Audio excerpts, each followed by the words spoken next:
if the familiar past is that the emotion that we're familiar with is one of sadness, let's say, then we're going to be setting in motion experiences and thought patterns and behavioral patterns that generate that emotional expression, because that's the end result of an experience. And then it's like, oh, I know this place.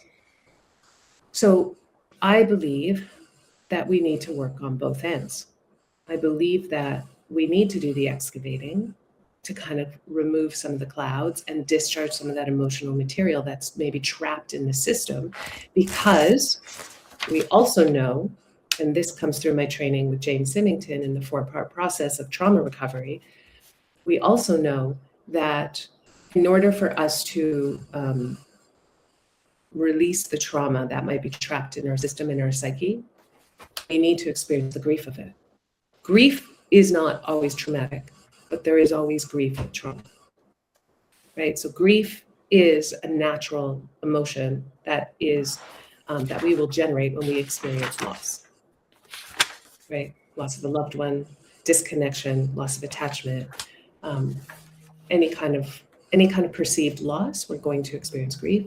That's a normal human response. And it doesn't always have to be traumatic.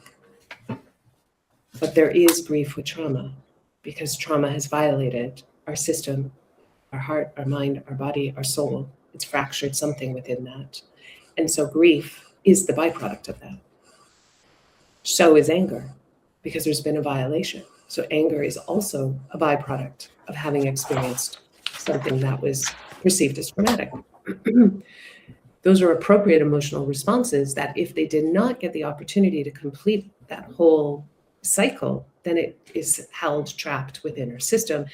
And we want to be able to move that without attaching to the story of it, because the story of it is what generates more discomfort.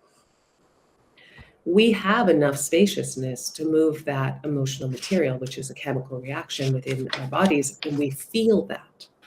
We feel the frequency of that, like a chemical reaction. When we feel it, that's generally where we clamp up, tighten up, resist it, because it was not safe enough for us to fully express it in our past. So we're trying to reprogram our system to say, it's safe enough now to just move this material.